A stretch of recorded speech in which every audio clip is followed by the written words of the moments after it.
Hi, I'm Tom Casper, editor of American Woodworker magazine. I'm here in Stillwater, Minnesota with a good friend of mine, Alan Snyder, who is an antique tool dealer. Alan's going to take us on a tour of all these wonderful tools behind us, show you some of the gems that he's uncovered. Take it away, Alan. Welcome to Stillwater. What we have here is a 1905 Goodell Prat drill press. This is belt driven from an overhead conveyor. You have an idle position and a drive position. It originally had a leather belt that went around and it was 2-speed.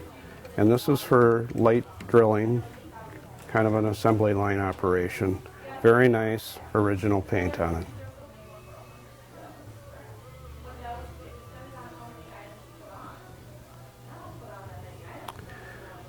These are Forstner bits from 1910.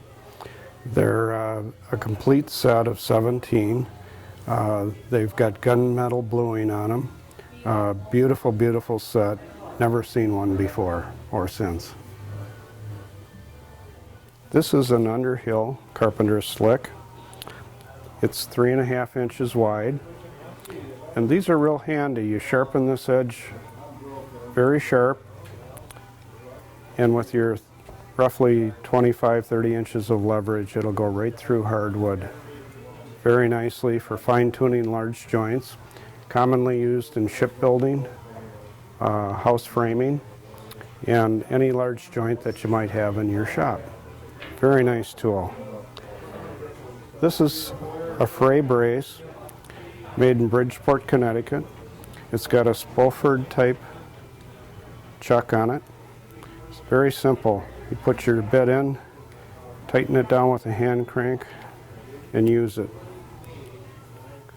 The handles are rosewood. Kind of a fun piece. This was made mid-1800s to late 1800s. What we have here is a Civil War era mortising machine. This was built between 1860 and 1875. It's a foot-operated machine. It has adjustments for the thickness of the work. It has adjustments for the level of the table. The spring is oak.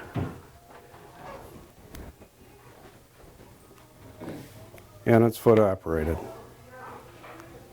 These are the wooden planes. And one of my favorite planes is the craft made. This is a solid hickory piece.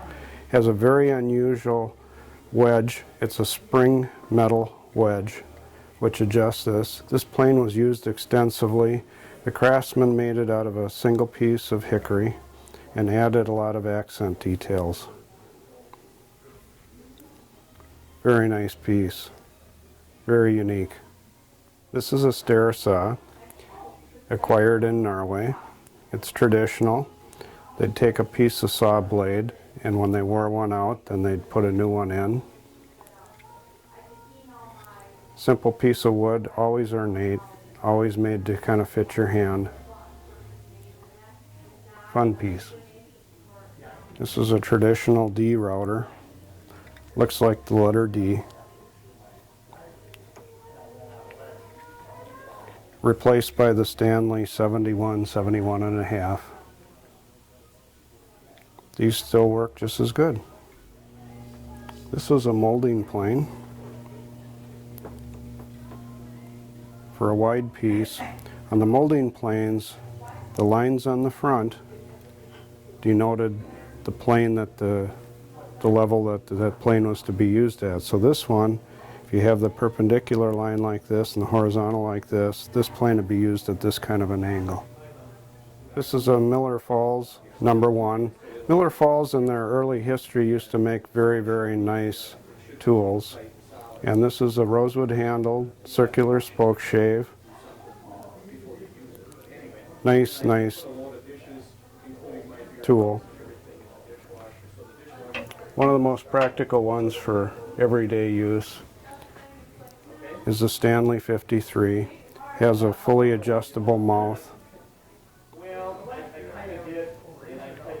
Good for detail work. Get your shavings down very, very fine. This is a Fusional Ferris tap and die set. as it originally came from the factory in the early part of the 1900s, 1910 to 1920. And this is a tap and die set for making wooden spindles.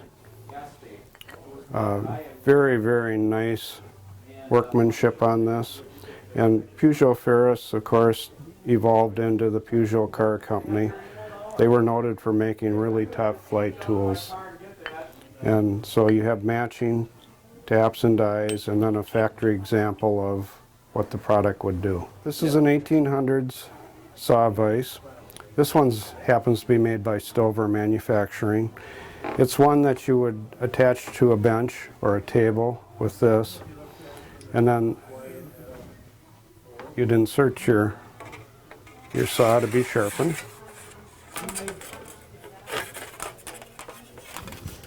Like this, tightening it down.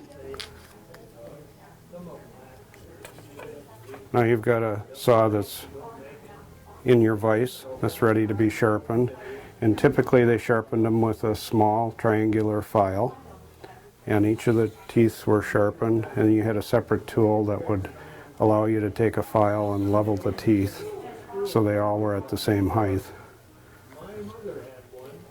And that was pretty common. They always sharpened their saws by hand back in the turn of the century. Very heavy duty. A lot of people still get these today to use them. This is a Stanley Number 95. It's used for squaring edges. Very nice plane. The same plane now is made by Nielsen, because these were hard to come by.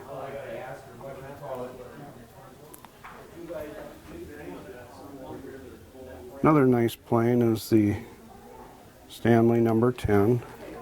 It's nicknamed the Jackrabbit because it's the same size as a jack plane. And it's a true rabbit.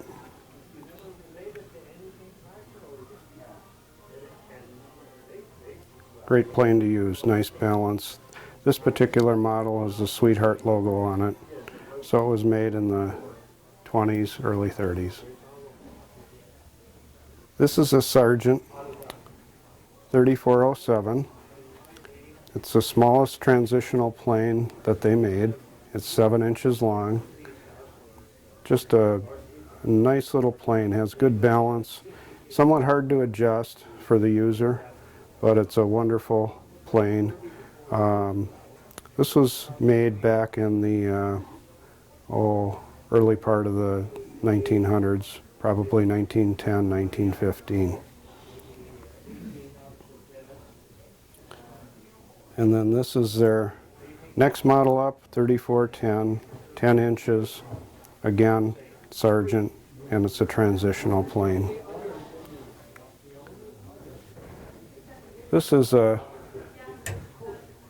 Stanley steel plane. It's an S5, same as a jack plane, but this one has rivets. It's the early version, and the rivets actually show.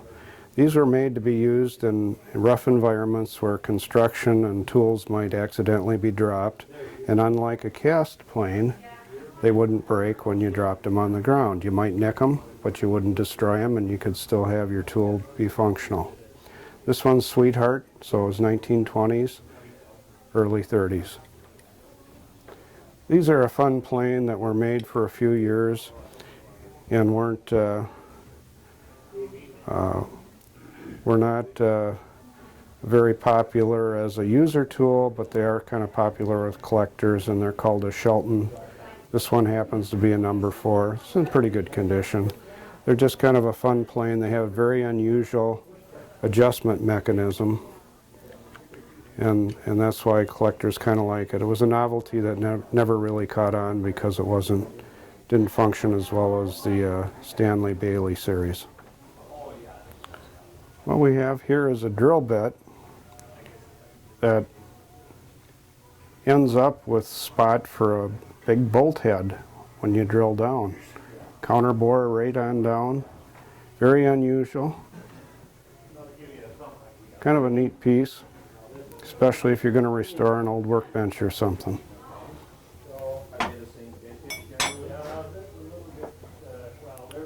And this is an early English mortise gauge. Nice inlaid brass. Kind of a neat piece. It's fun. I love to fill my toolbox with rosewood and brass. So it looks so nice together. On the same line, you go to an early Stanley level. And this again is brass and rosewood. This is a Stanley Number 96.